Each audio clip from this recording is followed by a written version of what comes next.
راح نقف وإياكم مع صورة من قصار الصور، ما في أحد منا إلا يحفظ هذه الصورة. تأملات ووقفات مع هذه الصورة، أسأل الله أن يشرح صدري وصدوركم. تأملات في سورة القارعة، درسنا التدبري هذه الليلة بإذن الله. أسأل الله سبحانه وتعالى أن يجعل القرآن العظيم ربيع قلوبنا. سورة القارعة من الصور القصيرة، لكن لو انتبهنا لمعانيها العظيمة وأبعادها الخطيرة وكيف أن الله جعل هذه السورة أداة لترسيخ الإيمان في النفوس. سورة القارعة تتكلم عن يوم القيامة، يوم عظيم سماه الله في القرآن بأسماء كثيرة، أكثر من 50 اسم من أسماء يوم القيامة في القرآن. قال الإمام القرطبي رحمه الله أن الشيء كلما عظم كثرت أسماءه، فيوم القيامة يوم عظيم لذلك أسماء كثيرة في القرآن. قيل أن القارعة هو الضرب الشديد، وقيل هي المصيبة الشديدة، لأنها تقرع القلوب وتفزع القلوب بأهوالها يوم القيامة. ما القارعة؟ أي احذر القارعة، وهذا الاستفهام للتعظيم وتفخيم شأنها يوم القيامة، أهوال عظيمة.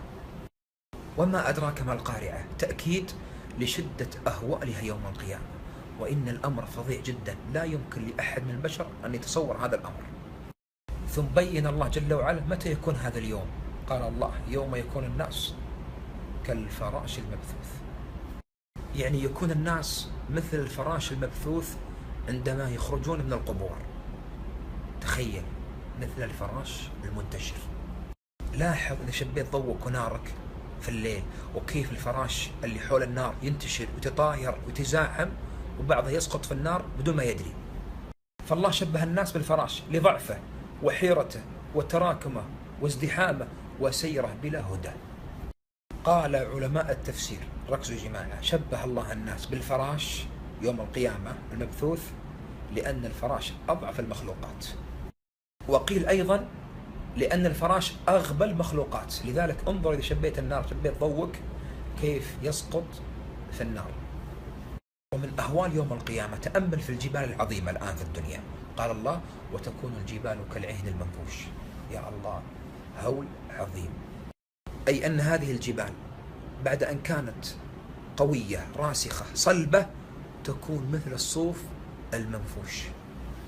في سورة أخرى: ويسألونك عن الجبال، هذه الجبال العظيمة، فقل ينسفها ربي نسفا. وبعد هذه الأهوال وبعد ما يجتمع الناس في أرض المحشر، يأتي أمر عظيم وهول عظيم عندما تنصب الموازين. ميزان حقيقي له لسان، كفتان، توزن فيه الأعمال وتوزن فيه الصحف ويوزن به الأشخاص، فلا إله إلا الله.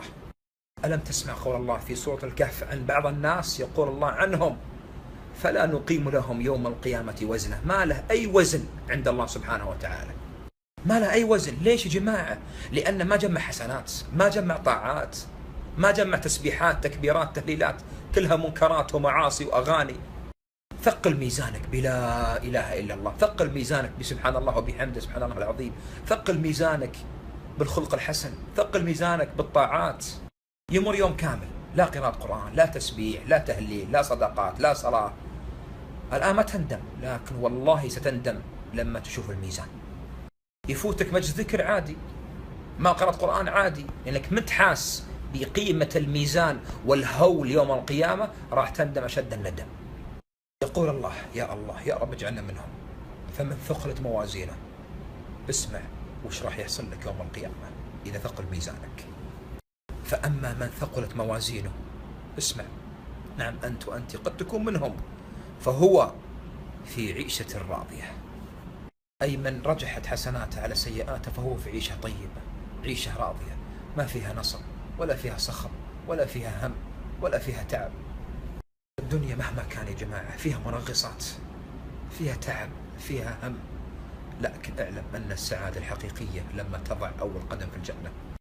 تخيل الله يقول لك عيشة راضية، ملك الملوك سبحانه وتعالى، راح يرضيك الله سبحانه وتعالى، بس حاول أن ترضيه في الدنيا حتى يرضيك يوم القيامة.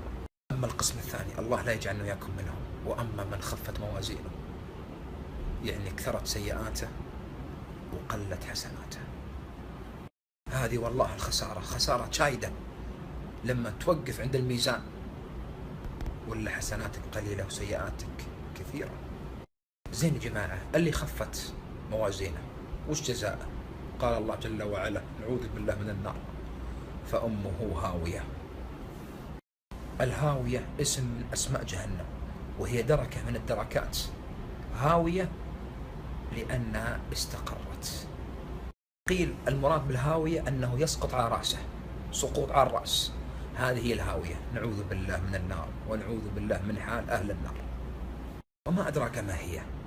ثم ختم الله السورة قال: نار حامية، أسأل ربي أن يجيرنا وإياكم من النار. ومن قال آمين. قال صلى الله عليه وسلم: ناركم هذه اللي في الدنيا جزء من 70 جزء من نار جهنم. أسأل الله أن يجيرنا وإياكم من جهنم. وأقل أهل النار عذاب من توضع تحت قدميه جمرتان يغلي منهما دماغه. فلنحذر يا جماعة. في نهاية هذه الصورة والتأملات أسأل الله أن يجعلنا وإياكم من الناجين يوم القيامة، وأن يثقل موازيننا يوم القيامة، وكل من نشر هذا المقطع